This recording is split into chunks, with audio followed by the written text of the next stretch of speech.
Welcome to our Passivhaus Designer course. I don't know you yet, and this is the reason I don't know why you're here. I don't know if you're here because you're interested in Passivhaus and want to find out what's all the hype around this Passivhaus movement, or is it a movement, or is it actually a religion, or is it something interesting and is it the future? Or maybe you're looking for your Passivhaus course provider and want to find out if Passivhaus Hub is the right place for you to actually get your course, and if you like us, and if we have the right offer for you. Or maybe you are a business owner that is looking for an opportunity in sustainable design and architecture and engineering, and you want to find out if this is a good investment for you or business opportunity for you as a business owner. Or maybe you're an employee and considering additional education, or maybe you are looking for a course that your employer is paying for you, as you have your credit still available for your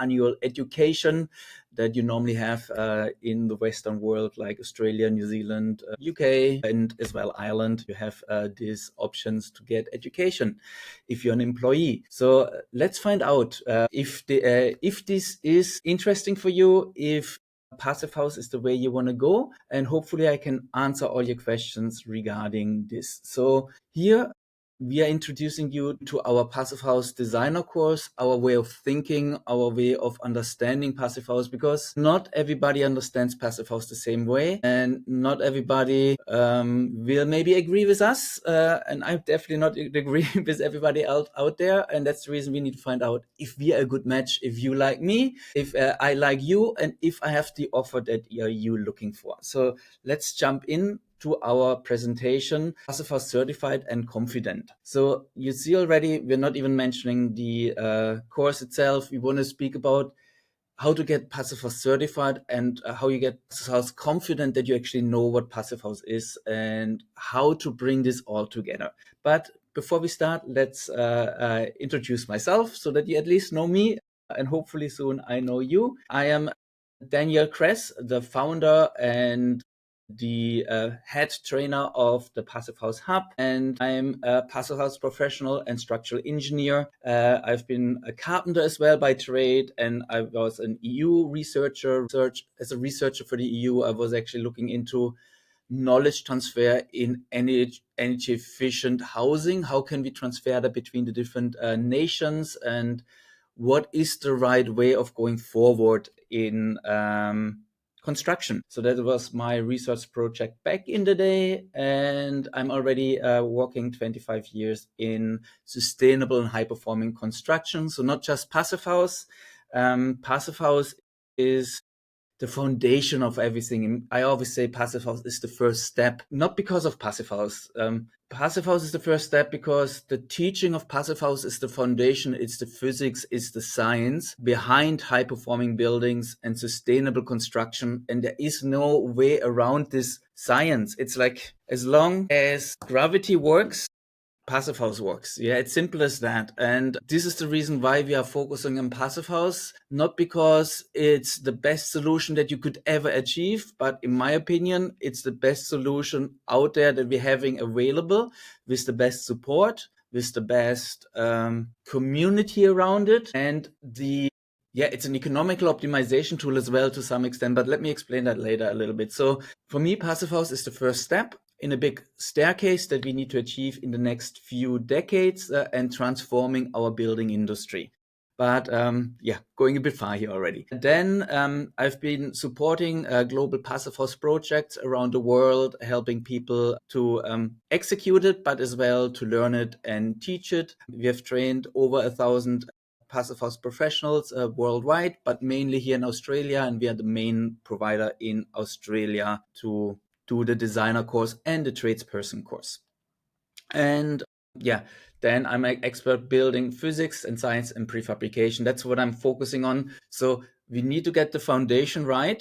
That's the physics and the science. And then we need to move into prefabrication if we want to solve our housing crisis that we have. And the first question that I want to ask you here is, what if it would be possible to increase your profitability, win awards, and attract higher quality clients? Yeah, if that would be possible, that would be amazing. What I often hear from architects and engineers out there is that clients won't pay for sustainable design. And yes, if it's just sustainable design and if this is just an additional cost, then people are not willing for paying for it, or the sustainability is hidden in the design itself and people are falling in love with the design. But do we have proof that what we have actually chosen as a design decision or sustainable decision, like shading devices, thermal insulation thickness, windows, shutters, curtains, or whatever, wherever you are at. But do we know what is the actual impact of that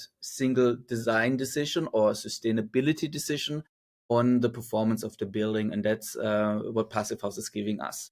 So let me clarify what Passivhaus is in my understanding. So we have a clear defined outcome with Passivhaus that's designed for the occupant health. So we're putting the human first and the need of a human physical body and biology of a human. That's what we're looking at and seeing where can humans thrive. And that's what Passivhaus has defined by looking at science and at studies. And by that, we are then achieving an unmatched comfort. And unmatched comfort doesn't mean that, that doesn't mean that we're getting weak. That's often communicated in the sustainable field when people say, yeah, but if you're always providing comfort, then our body is not getting resilient and all that. But that's not true. Comfort means that our body is telling us that we are in a healthy environment. Yeah, like think about it. First, it's comfortable, then it starts to be uncomfortable, then it starts to be unhealthy, then it becomes a health threat, and that actually kills us. And Passivhaus makes sure that we're in a comfortable zone where we are normally comfortable. Maybe sometimes when we are sick, we're not necessarily at 25 degrees still comfortable or at 20 degrees comfortable, but the environment is normally for us comfortable, or we find a comfortable environment or setting in that range that Passivhaus provides us. And then we have an outstanding energy efficiency. So in other words, we're making sure that it's really energy efficient. Then the benefits for the architects is a higher fees and profitability. I mean that a little bit more later, but think about it. Normally, what is your margin in a building project? Normally, you look at the building project and say, yeah, 10%. Yeah, here the Passivhaus components or the Passivhaus additional costs that are there, they're more than 10% for design, because Passivhaus is achieved in the design phase. We need to spend more time and money in designing than in trying to figure it out during construction. The biggest issue that I see is that we're spending far too less, not enough money in designing a really good building, and then we're trying to figure it out on site. Sometimes you only have like some elevations, some floor plans, standard details attached from the engineer, and that's more or less it. Maybe you get an electrical plan and a plumbing plan, but it's all theoretical, not really in detail. And now the builder has to figure it out. And because this person has to figure it out while executing, the prices are going up. So we need to spend money in design to actually getting the price down. Anyway, so then with Passivhaus, we see that we are winning awards in a lot of categories, like when we see the percentage of Passivhauses going for awards and the percentage that they're actually winning, we see that Passivhauses are normally winning far more awards than conventional builds. And then you're normally getting as well premium clients that are attracting and if you have premium clients that are in line with you, with your beliefs and with your understanding, then you are as well having satisfaction, and actually you can work far more without burning out, because in my opinion is burnout is a point of not being aligned with your mission and your vision and where you want to go. We normally don't burn out if we do what we believe in, because it is the driver, it's the force behind us. That's what we are built for, if it's really our mission and our vision. And then marketable advantage, stand out from other providers and say, hey, we provide you Passivhaus, sustainability that clients are wanting more and more, and as well energy efficiency, like it's not mentioned here, but people say, hey, I don't want to spend so much on my heating and cooling bill any longer. And that's the reason they're asking for energy efficiency as well. And if sustainability is affordable, then the client will as well go for it, as long as it is affordable and it is working with their budget. So what is the Passivhaus standard in my understanding? So we're having here the clear outcome defined. The outcome is the thermal comfort zone with our 20 to 25 degrees, the relative humidity between 30 and 60% relative humidity. And this is what we know from science, that this is where we are able to drive in this environment. Then we have health requirements as well, that the relative humidity on any surface is not going above 80%. Why is it 80% and not 100%? 100% would mean condensation. 80% means that mold already forms at that surfaces. This is where mold is actually driving at 80%. That's the reason we want to stay away from that. And then air quality, we say we want to have less than 1,000 parts per million of CO2 in the air. This is the CO2 levels at 1,000 is totally fine. It could be even 1,200, 1,300. We're using the CO2 far more as a measurement tool of quality of the air, because it's easy to measure. It's an indicator if humans are present or not. Yeah, because we are creating CO2, or if animals are present, your pets. And by this, we can estimate if the air is already stale and smelly and not any longer so pleasant. And that's the reason why you're normally using the CO2. Going a bit far again. So this is the outcome, a place where we're feeling comfortable, a place that we can drive, a place that is actually supporting our health and is not fighting us. Think about it. We're spending in average now over 90% indoors. If you're now saying, no, that's not me, you need to spend 2 hours outside, or not in a car, outside, to actually be outside and having more than 90% outdoors. Yeah, think about it. You're sleeping already 8 hours in your home. You're normally getting ready in your home. You're having your meals at your home most of the times, not always. And that means 50% of our time is our actual home that we're living in. And that's the reason why this environment is unbelievably important for the occupants, unbelievable importance for our society health, and making sure that we're able to drive and achieve, because a healthy environment means as well a healthy occupant, somebody that is able to drive, is able to make something that is a valuable member of the society, that can move the society forward and make changes, like you, while thinking about sustainability and energy efficiency. Okay, so then energy targets, that's now what Passivhaus is defining. It tells us how much energy is the building allowed to use to get this defined outcome. Yeah, so this is the outcome that we need to achieve, and Passivhaus tells us now this is what we are allowed to use to achieve this outcome. If you would go for a zero energy building, it would never ever be economical,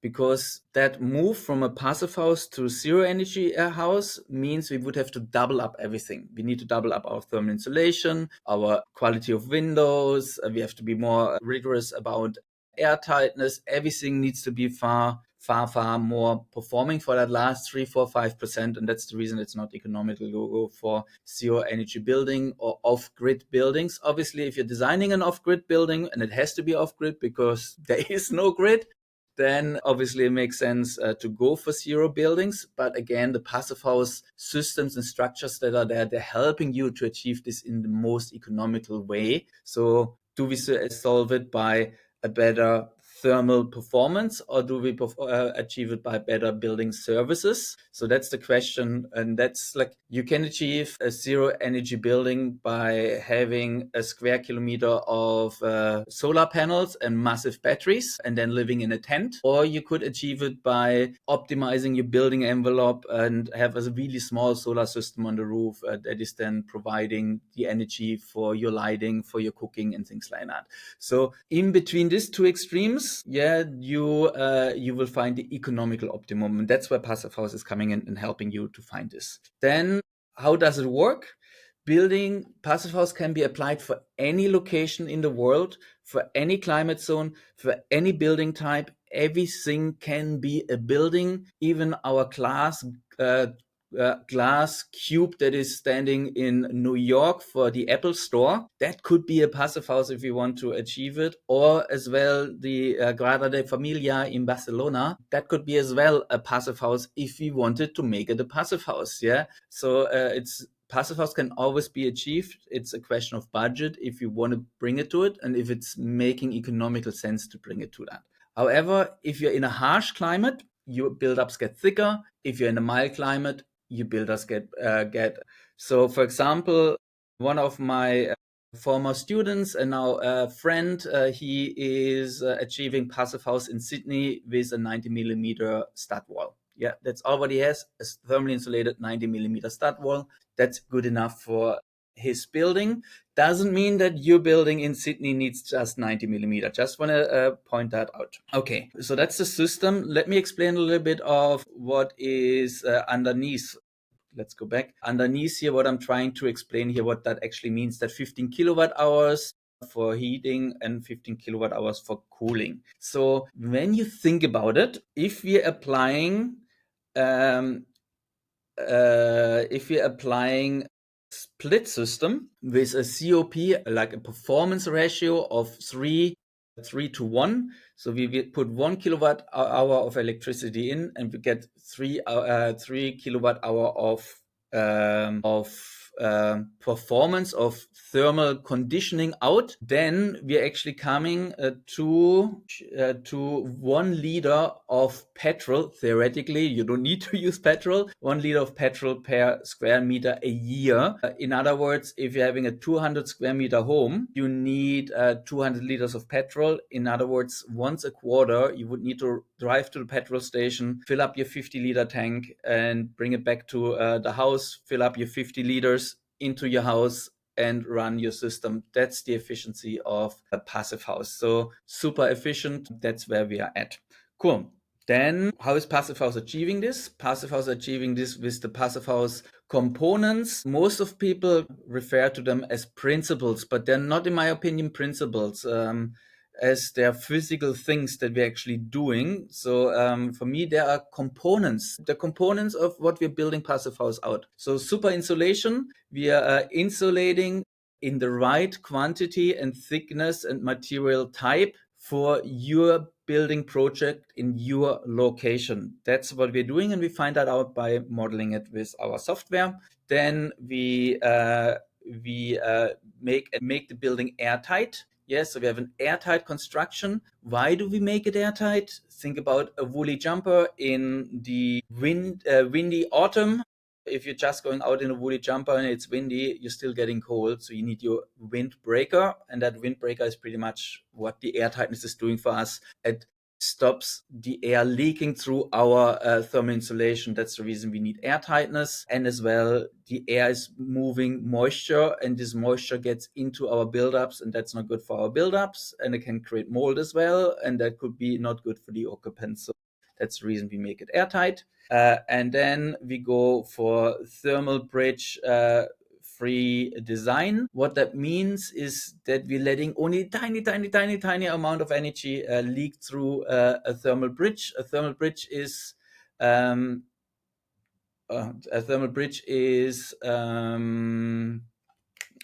change of direction or a change of material. Yeah, so if a material changes from a stud to a thermal insulation batt, that is a thermal bridge between the two insulation layers. If a change of direction, so if you have a wall and another wall joining, and now we're having here a change of direction, and now that creates here as well a thermal bridge. Think about if you're going into a corner and you're cutting through the one wall and the other wall, you see that the inner surface area is far smaller than the outer surface area, and that means the outer impact of this thermal bridge is far bigger than this small area inside, and they're fighting with each other, the surfaces. If they're parallel, so if it's one wall, then they're exactly the same. That's the reason we don't have a thermal bridge. But yeah, again, going a bit far, it's my passion. I can't stop myself explaining you these things. And then we have our high performing windows. Again, the high performing windows are windows for your location, that they work at your location. Not a passive house window from cold Germany or England or Ireland wouldn't work in Sydney, yeah, in a hot climate. And vice versa as well. It wouldn't work. Yeah, we need to make the right decision which window we are using. There are areas in the world where theoretically even a single glazed window would be good enough. Not in Australia, not in New Zealand, not in Europe. That would be close to the equator where the temperature is just fluctuating around 15 degrees to 30 degrees. There we might get away with a single glazing. I wouldn't recommend it. A double glazing is always better. And maybe you need triple glazing, but most of the times in Australia, triple glazing is overkill. We don't need it. And we always need to make as well economical decisions. Right now, you can get passive house windows per square meter for $450 in Sydney. Passive house windows don't need to be expensive, is something that a lot of people say. I had a project that I got pricing for less than $10,000 for all the windows of the whole home, compared to other passive house project where people say, oh, we can't afford it because the windows are 150,000. This is just design decisions. Okay. And then the last one that we're looking at is then our ventilation system. As we have found out that window ventilation and ventilating through our cracks and gaps in our structure, so unairtight structures where we then let the air leak through our dirty fiberglass insulation and build-ups and then come into the house. That's not good enough. And as well, just opening the windows while the window is open, yeah, that's good enough from a ventilation perspective. However, we won't do that when it's super cold out there or super hot out there, because then the inside condition is getting worse because we're opening the windows from a thermal perspective. So that's the reason why we say we need a mechanical force to achieve this. And we realize, wait a second, we can use smart physics to actually use a heat exchanger in there, so that when one airflow is we're passing the other airflow, then we're actually having a heat exchange. So that means the indoor temperature stays indoor, the outdoor temperature stays outdoor. And with this, we are able to recover heat and have a really energy efficient performance. So in other words, you can have your heat recovery ventilation running for $70 a year. Yeah, that's the efficiency of these systems. Cool. That's now how that works. But now let's look at financing passive house, because this is a thing that is often a big problem, that people don't understand that we can actually achieve this. Okay, so now how passive house benefits your clients financially. So let's look at the economics. So the additional cost of passive house is for a conventional home between 5 and 15%, and that is for a newbie. So if somebody is new to passive house, you can achieve a passive house with a 5 to 50% additional costs to the project. It depends a little bit on your project type. If you're having a bespoke high quality building, then it's rather 5%. If you have rather a budget building, then it's the 15%, because the additional cost stays at $500 a square meter, more or less. Only because it's a higher performing, a higher finished building doesn't mean that we need to use higher quality air tightness and thermal insulation materials. We're using already the high quality on a budget home. So there is not a big difference. And that's the reason our square meter cost currently is around $500 to achieve passive house. For a 200 square meter house, it's around extra for a typical 200. Yeah, there is a comma at the wrong place, I just see. So it's $100,000 extra. So $100,000 extra for your 200 square meter home. Okay, perfect. So this is what we know is the additional cost. When we now look what our additional value is of a passive house, so these values come from the domain.com.au website, where you have all these opportunities to buy and to rent and all that. They're doing an annual report regarding economical impact of green investments into buildings. More energy efficient buildings give you a higher return of investment. So in other words, if it is a higher performing building, you are in average getting 14.9 more for the property. Yeah, and if you now compare that to the 5 to 15%, that is already covering your costs, even if it's at a budget price, a budget building. you're already recovering these costs. And then if you look to the urban areas, so Sydney, Melbourne, then we see that it's a roughly increase of value, so a resale value of 30%. Yeah, that means that Passivhaus has already a return of investment from day one, because the value goes up by at least your investment, but most likely it goes up between double and 6 times the investment that you're putting in. From an economical perspective, it makes total sense. However, are we able to afford it? The problem is that we are often maxing out our mortgage capacity. Now in Australia, at least, we're having now the 5% mortgage requirement, that you only need 5% of the mortgage to pay upfront. This, you're able to finance it easier, obviously. However, we still need to see if it makes economical sense. So when we're looking now at financing, we know that we can get green loans for passive houses. So there is a reduction of our interest rate by applying a green loan for a passive house.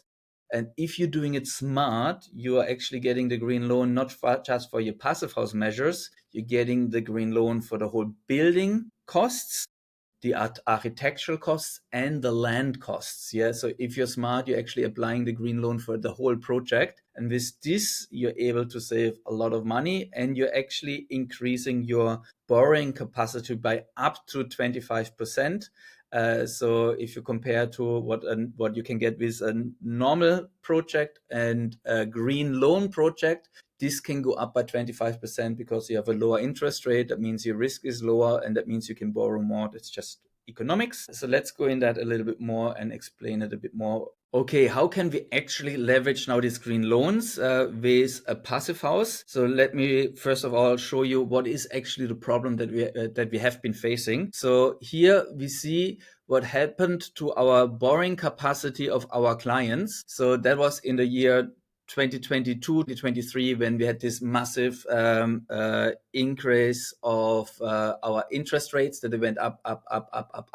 And in just 14 months, when our clients were able to borrow $1 million in just over a year, the borrowing capacity went down to $717,000. So in other words, they lost over a quarter of the borrowing capacity, thanks to that increased interest rate. And that made it often not possible to actually achieve a project. Yeah. Now, when we're looking to the green loan opportunity, here we have it's not an increase, but an increase compared to our conventional loan. We're actually having we only have a reduction of 8.66% compared to our 27.2%.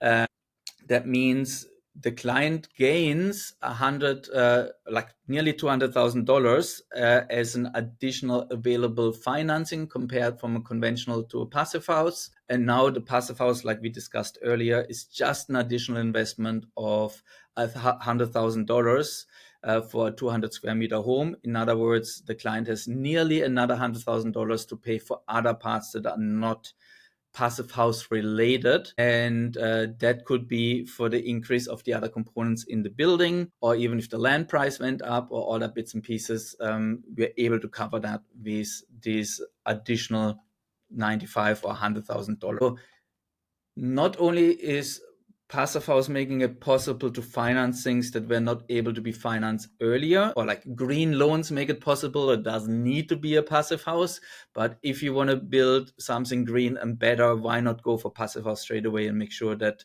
the investment has as well a return of investment to your client. So when you're able to get a green loan, you're increasing the borrowing capacity. So projects that have not been able to be executed are now able to be executed. So what happens to the client? The client is winning on all sides. He is getting a better product. The value of his building is going up massively, like we've seen before, from just the investment cost to 6 times the investment cost. And thanks to green loan, he's able to finance it with a lower monthly repayment. In other words, he's paying back a bigger amount of money. But when he looks at the whole financing circle, from how much money he has to pay in total including your interest rates that you have paid, then the passive house has actually costed him less than a conventional house, and he got a higher value product that he's able to sell for more money, and he has a better living experience. So you're winning on all sides. Sounds too good to be true. Don't want to go too deep into it. If you want to learn more about it, I have a 3-hour presentation on how that works with a green investor specialist that explains the green loans far better than me. So if you want to go for that, you can find that on the Passive House Hub website. Okay, so we know now already that for the clients, there is only a win. Yeah, so they're winning from a better living experience, the win for a product that is costing, that has a higher value, so the higher resale value, and as well their monthly repayments will be lower than a conventional building if they're going with a green loan, and as well their running costs of the building are going down as well. So they're winning on all sides. But are you winning? Is this making sense for you as a designer, as a business owner? Would it make sense for you to go down the passive house route? And that's what I want to find out now for you as the designer. Are you having personal return of investment? Because if it's working for you, then obviously it makes sense. If it's not necessarily helping you or is working against you, then it doesn't make sense for you. So first of all, here you see the graphic. We see here the additional investments. So in other words, the $500 broken down into the segments as we had them in our hub home when we priced our hub home. And you see that the designer is actually getting 35% of the investment is going to the designer. Yeah, so that includes your passive house design. So you work with the PHPP, your thermal bridge modeling, the certification costs are in there as well, the commissioning of the ventilation system and the blow door testing. All that we put under the design side, as this is more the control of a building. So 35% could go into your pocket if you're organizing all this and you're responsible for it. Then the building services are 12%, and the building envelope, so the better thermal performance, your windows, your thermal insulation, your air tightness, that's about 50% of the cost is going for the thermal envelope. And then a third goes to the designer, and then this 12% is the building services like your heat recovery ventilation unit and your split systems. Cool. So let's bring that further down. The passive house adds about $100 to $175 per square meter extra fees for the designer. So that's what you can charge per square meter. There's not many people that are sharing that with you. So this is what you can actually say, hey, it's a 200 square meter home. So you can charge another $20,000 to $35,000, depends on the project. And yeah, is it a high-end project? Is it a low-end project? Depending on that, you can charge this. Now, when we put that into certification investment, so if you're now saying you're going for the designer course, that's roughly $5,000, the certification and everything, then we know it's already just one quarter of the project revenue that you're creating. So you put $5,000 in your certification, and your first passive house gives you at least $20,000 up to $35,000 additional revenue with that project that you wouldn't have if it wouldn't be a passive house. Okay, what does that mean? Your return of investment with your first project would be 4 times the return of investment to 7 times your return of investment. So this is massive. So this is for you a massive benefit as well. Obviously, you still need to market it. You still need to bring it to the market, bring it across in your first project. You will take a little bit more time to actually achieve it, and there will be things going wrong and all that. But still, theoretically, you have already a massive return of investment from day one when you're having your first project. Then this benefits is that passive house is giving you roughly 30% of the additional cost, while a typical project is giving you only 5 to 15%. So you have a higher percentage of value that you can get for a passive house than if it's not a passive house.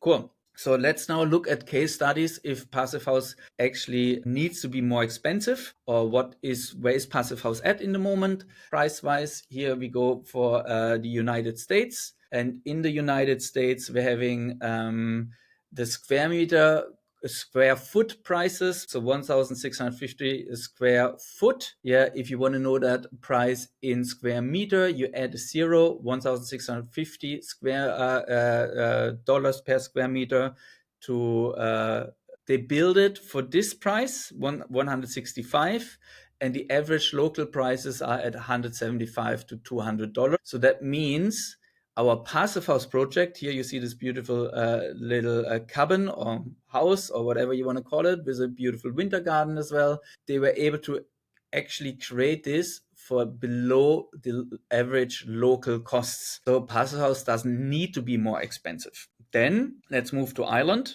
Here in Ireland, we have a 290 square meter home.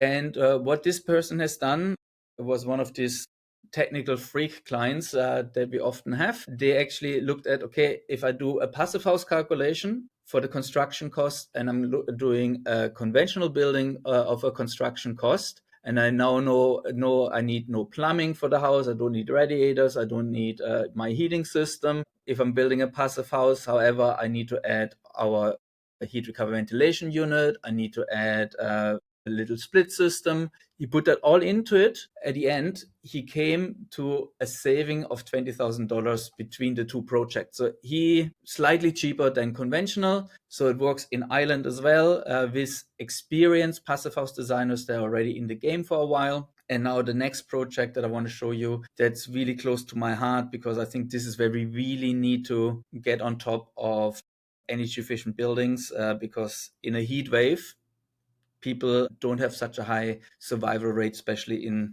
poorer nations. So here we achieved in Nepal, somebody, not me, achieved a straw bale house with 50% cost savings because of being able to do a lot of the things themselves. So the cost savings are not coming because of the passive house. The cost savings are mainly coming because of the smart design decisions by the designer and the clients, and going down the straw bale route and using local products. Like you see here, they're using grass, in other words, bamboo, as their structure, what they can just get out of the neighborhood. They use straw for their structure. They have, I think here, this is a wooden beam and here is a wooden beam, but the rest is pretty much all bamboo, and it's still a passive house, and they were able to save 50% of construction cost. And implementing passive house. So passive house doesn't need to be expensive. What are my experiences with costing? So in Ireland, one of my clients back in Ireland, I always had stomach aches when I spoke with him, because his quality of buildings was so poor when he started. And he was calling the whole time, how do I solve this? How do I solve this? And he went for prefabrication with his building company. In 7 years, he was able to, from starting to actually being 10% cheaper than conventional, it took him 7 years. Yeah. So from having no clue at all, I know him, he had no clue. He was able to reduce the construction cost so far that he was 10% cheaper than conventional by going prefab and implementing Passive House. Then in Darmstadt, I spoke with an architect. He's one of the pioneers in Passive House. He was a really early mover. He's doing it, I think, for 20 years or so. Darmstadt is where Passive House is coming from. He has a strong advantage here. And he showed us a social housing project for refugees. And that project was as well 10% cheaper than conventional houses built for social housing in the area. So he was actually comparing the pricings, and he was able to design it so it's 10% cheaper. So soon you're having a team together that knows what they're doing, and they're working hand in hand. So design and construction is finally working together. By this, they're saving so much money in miscommunication and poor design and construction decision. And with this, they're actually able to push the product, the pricing down. So, but what is about Australia? We have Passive House since 2013 in Australia. So that means Passive House is around for over a decade already. Where we're at with Passive House here, this project at Monash University, they're already achieving costing that is the same than conventional buildings. So it means as well in Australia, we are already able to achieve this. So Passivhaus doesn't need to be expensive. Another one here, winning awards. I told you earlier, you can win awards with Passivhaus. 6 of the 14 categories in the 2022 sustainable awards were passive houses for the architects. And I'm not 100% sure what exactly the numbers were, but it was something like there were 250, 260 submissions of conventional homes, and there were 15, I think, passive houses submitted. And of these 15, 6 were winning. So in other words, more or less 50-50 chance. And of the other, 8 available categories, the 260 we were fighting for. In other words, 2%? Is that 2%? No, less than 2% chance of winning instead of 50%. Cool. So this is how Passivhaus can as well help you if you want to win awards. So now let's move why you should come to us. So I've shown you that Passivhaus works. Passivhaus works for your clients. Yeah, they have benefits on every side, and at the end, they have even more money in their pocket if it's done right. It works for you as a business owner because you're able to charge more to your client and get more money per project without the client needing to pay more. What's a bit weird, like you're getting more from the client, but at the end what the client really has to pay back to the bank of their mortgage is at the end less, and they're having a far better project. So you're doing something for the environment, you're doing something for the client, and you're doing something for yourself by moving down the Passivhaus road. So it's definitely a return of investment. And as an employee, this is the foundation of future homes. Like this is the place, this is the way we need to build, not because it's Passivhaus, because it's the foundation of high performing buildings. And this will, first of all, you can argue with your employer to actually get a pay rise if you're doing it and you finance it yourself. And as well, if you're looking for new jobs, this qualification definitely helps you as well to find jobs, because it's starting to be more and more a requirement to actually get a job, or like you can get a job with a higher income. Cool. So that is what I want to show you about Passivhaus, but let's now move on to Passivhaus Hub, us, the company, and let me show you how we actually teach it in our Passivhaus Designer course. And as well, I will give you a little gift at the end where you will see how you could actually learn Passivhaus in a week and be known enough that you're dangerous. But let's go through that bit by bit. Okay, so why choose the Passivhaus Hub and work with us? First of all, we have totally flexible learning. That means you can actually choose to do your course whenever you want to. So there's 2 approaches. You can actually buy the course today, start today, and then finish it with the next available exam or any exam that we are offering in the next 12 months. So that's the way that it actually works. So we provide you access immediately and you do it on your own. So that's the beauty of the self-paced learning. You don't have particular times that you need to be present. How do we teach? We have 48 bit-sized units that we're teaching in 20-minute lessons. By this, we're making it sure that you are able to learn in small intervals. Not everybody can sit down for 3-4 hours and learn for that long. That's the reason we said, let's do 20 minutes. That seems to be where people are feeling comfortable with. So let's break it down in that sizes. And by this, you have always good chunks. So instead of watching your next Netflix series, you just do one of the units. And then you have as well support.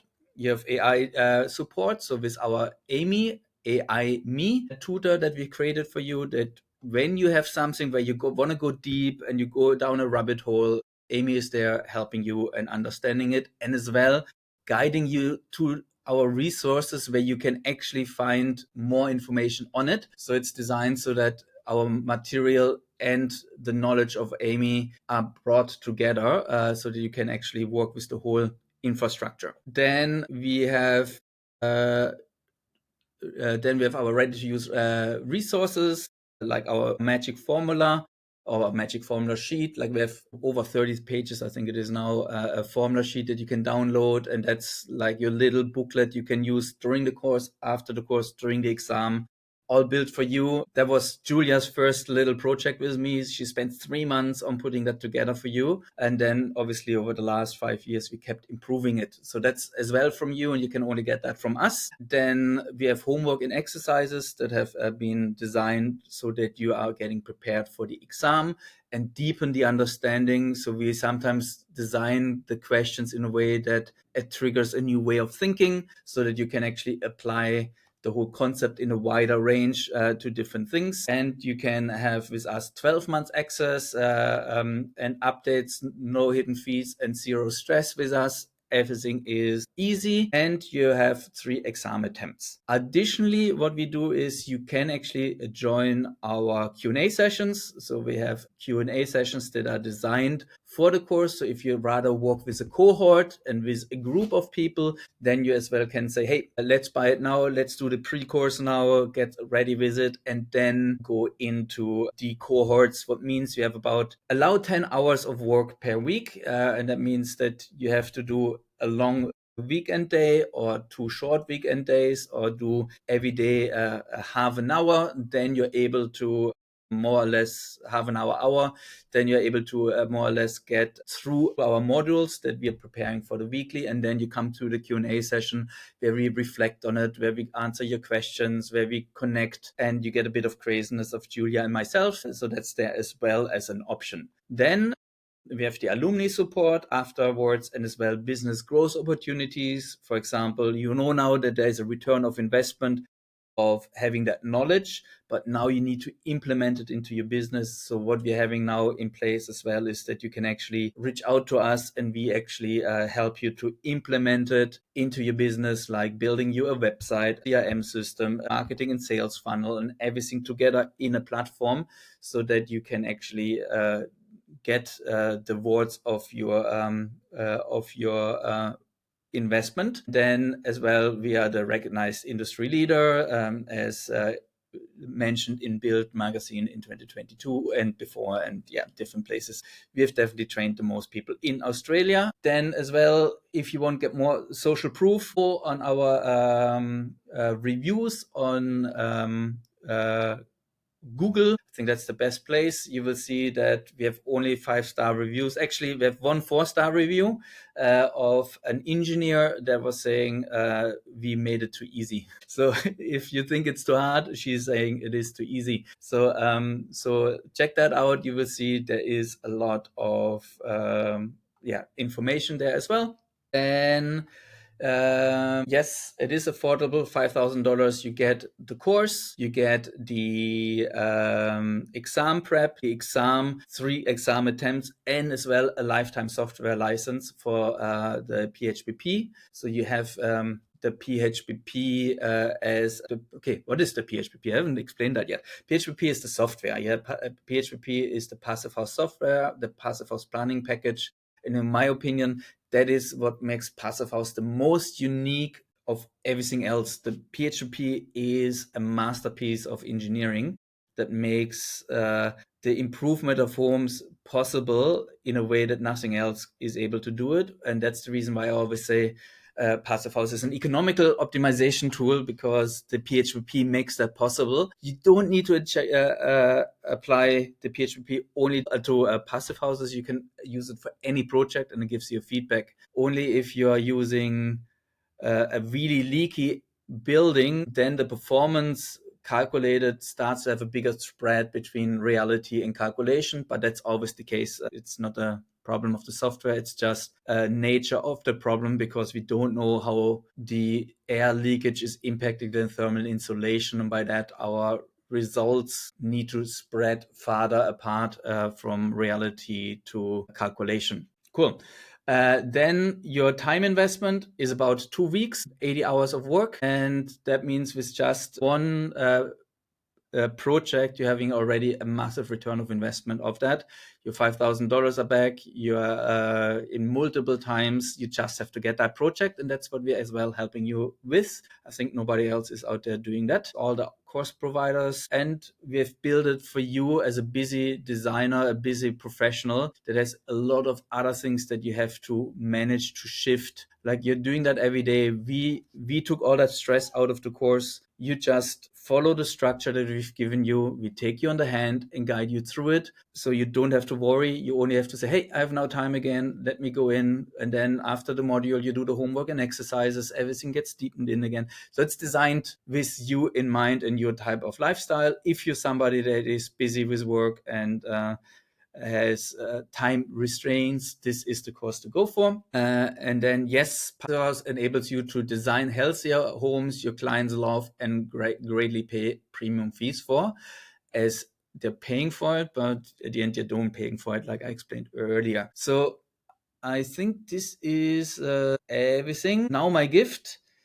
What I have for you, if you're able to do it in a week. So if you're now on our landing page and you haven't opted in yet, then I would highly recommend you to opt in, and there you get the link for the free gift. So you go in, the $497 designer pre-course. So it's the 101 course to actually prepare for the designer course.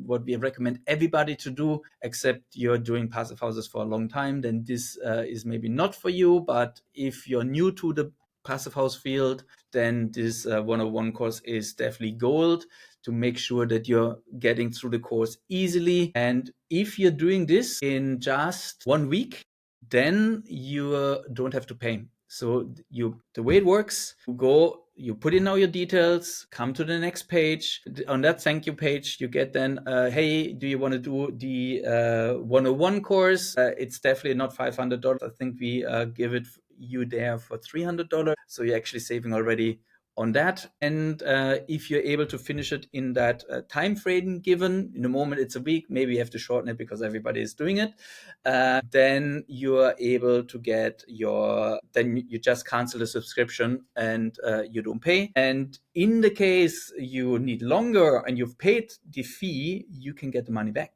Yeah, in other words, you get a glimpse behind the curtain, and you can actually see how we teach, what is our material, and if you like it. And then if you don't like it, okay, you invested your $300 and you choose another provider. But if you like it, you get from us a discount code that you can then use for buying the full package. And with that, you're getting then that $300 back, or whatever the price is on that page. And by that, you haven't had any disadvantage of actually buying that or going for that. So if you do it in a week, it's totally free. You're not paying anything. If you need longer, then your credit card will be used to actually pay for it. However, if you then decide in the next 12 months to become a certified passive house designer, you're actually getting the money back. We're having this offer right now. I hope when you're now going through, it's still there. It will not last forever, but I assume if this video is still there, that as well, the offer will be still there. Otherwise, it might disappear soon. Who knows? You never know how these little gadgets work. Anything else from my end? I want to say thank you. I hope you realize that I do this out of my passion and belief. I totally believe that this is the way that we need to move forward. Passive House is the first step on moving our industry into a resilient future. It must happen now. We need to change the building industry. With all the other businesses that we do, we're trying to push that forward. But Passive House is the first step. If you're not having this foundational understanding of the building physics, the human needs, our human body in a building, then everything else will lead to the wrong results. So we need that as our foundation. So it was lovely talking to you, lovely meeting you. I hope I will as well meet you soon in one of our Q&A sessions or alumni sessions and discussions. And yeah, if you have any questions, reach out to us. We are there on so many different channels. Just go on the website, fill in a form or whatever. There's so many ways that you can contact us. So fill in the form below, opt in, get the 101 course, do that in the next week. Then you can cancel the subscription, or you say, hey, let's now go for the whole certification. And then you are a passive house designer and you can start making a little difference with your work, or even more. I'm not sure where you're at, if you're completely new to it, or if this is already the end step of your journey to become a passive house professional. I'm definitely here to help. Julia's here to help, and I wish you an amazing day, and try to be a little bit kinder than it's necessary. That's what I'm trying to do as well, and be an example for the people around you. Thank you. Bye-bye.